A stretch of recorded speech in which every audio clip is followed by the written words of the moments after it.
This is my husband's favorite apple pie recipe in the entire world. And yes, I'm a little biased because I created it, but I think it is truly the best. So what makes this recipe unique is the addition of Honeycrisp apples. There's also bourbon in there, apple cider vinegar, and vanilla, and a wide array of spices that really bring it all together.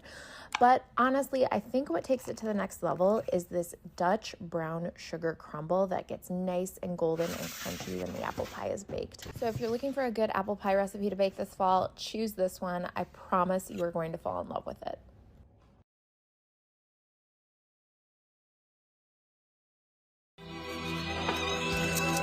What a good layer. My brownie mix?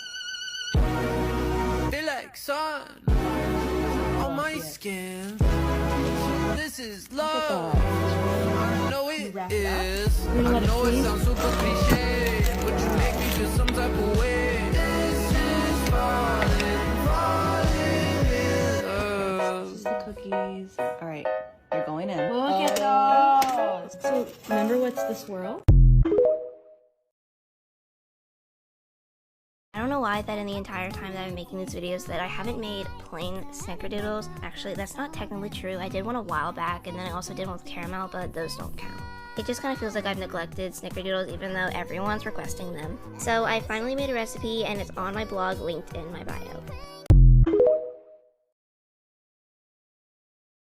A scrumptious, fancy-looking dessert that looks like you spent hours baking it, but really just took a few ingredients and a few simple steps to make. Start with some pre-made sugar cookie dough. You can certainly make it from scratch, but I'm going for simple here. And using a muffin pan, you want to stick your thumb in to create this cup shape, kind of like pottery class, and it doesn't have to be perfect because the cookies will come out soft, so you can kind of remold it after they bake as well. Then add a scoop of filling, which is just a cream cheese frosting Greek yogurt mixture. It is so good. Let me know if you want the full recipe for it. Top it with fresh fruit and you've got a cute fruit tart. I just wanna rewind. I haven't seen you in a long time. You got me feeling so lonely. Even when you come through, I can tell that it isn't you. So baby, bring it in closely. Hate the way I love you, but you're so sweet. I always find a way to say the wrong things. I wish that we were laying in the same sheets, but lately you've been acting like you hate me. Come me.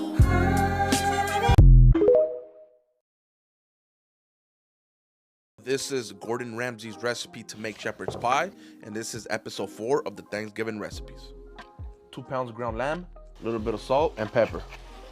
Drain some of the fat, go in there with some onion, a carrot, and a celery stick.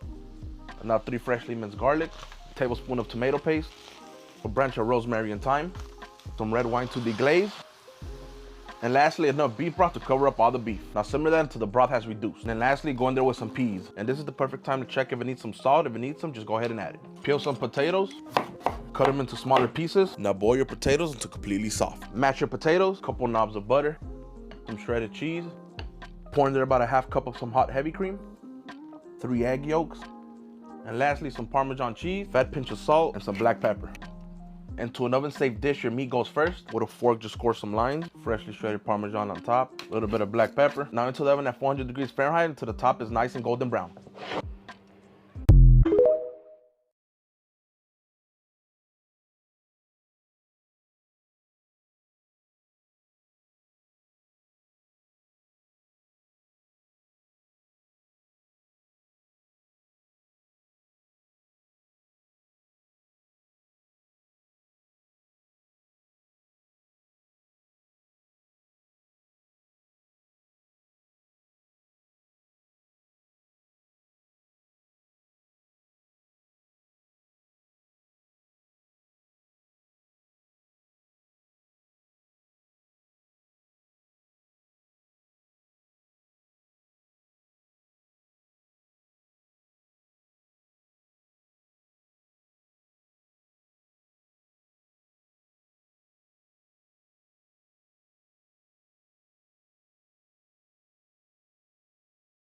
This is cookie butter pie, and it is out of control. It's super easy to make. It starts with some Biscoff cookies, you know, the kind that you get on the airplane. You can buy them in the supermarket. You grind them up in food processor or blender, and you mix them together with some melted butter, some light brown sugar, and some kosher salt. I'm working with my friends at Imperial Sugar on this recipe, so you know that I use their light brown sugar. You press that crumb mixture into a 9-inch pie plate to create your cookie crust, and then you bake it at 350 for 8 to 9 minutes, and you let it cool completely. Next, you grab a jar of Biscoff spread or cookie butter if you buy it at Trader Joe's, and you measure out, you're gonna need a whole cup, and you mix it together with some cream cheese that's room temperature, some powdered sugar, and some vanilla extract. I use vanilla bean paste, so that's why it looks a little thicker.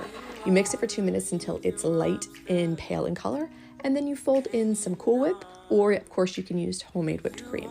You put that into the cooled crust, you spread it around, and you let it chill for 3 to 4 hours or overnight. It's perfect to make for a party or when you're entertaining. I garnish it with a little bit more whipped cream, some crushed up cookies that I had extra, and then I heated up some Biscoff in the microwave or cookie butter in the microwave and drizzle that on top. It is so good, you guys. I think I might have eaten 3/4 of this pie myself. I really, really hope you make it.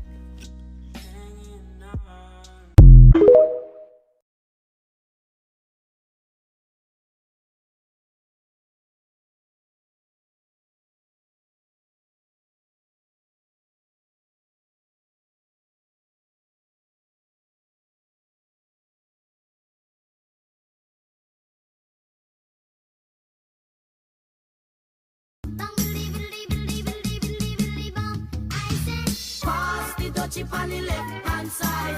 Pass the dutchie on the left hand side. It a go bun.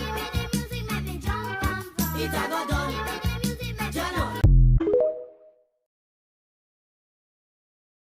This is the best peach pie I've ever had. It tastes like sunshine and it couldn't be any easier to make. The issue with peaches is that they're very liquidy, so I actually microwave their juices down into a caramel. I added ground ginger and vanilla, which made the pie taste actually incredible. Then I just put the filling in the pie shell, and I made this really interesting lattice pattern on top, which is optional. You can do whatever topping you want. I baked for an hour and a half, and it came out so golden and beautiful, it was delicious.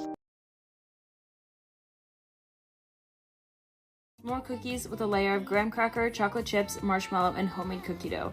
And the fun part about them is that when you flip them over, you can see the square of graham cracker. And a trick to avoid them spreading out too much in the oven is to chill them for 20 minutes before baking.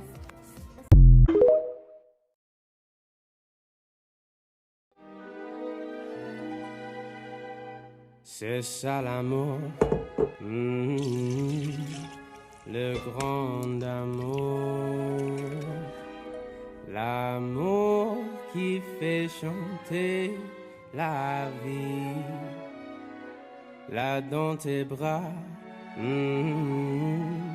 je sais déjà que mon bonheur est en...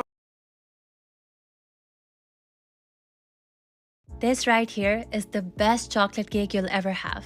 It's rich, moist, indulgent, irresistible. The kind of cake that will make you forget your ex. The kind of cake the boy and Matilda would have finished happily. And what's even better, it's silly easy to make. It's a one-bowl wonder. Mix the dry ingredients, then add the wet. But there's 3 special wet ingredients. First, malted chocolate milk, the secret that makes all the flavors shine. Second, hot coffee to enhance the rich chocolate notes and add a delicious aroma. And third, sour cream to make your cake extra moist. Bake your cakes and give them a generous coating of this silky, luscious chocolate cream cheese frosting. And you're ready to dive in. I promise you, every bite is absolutely worth savoring.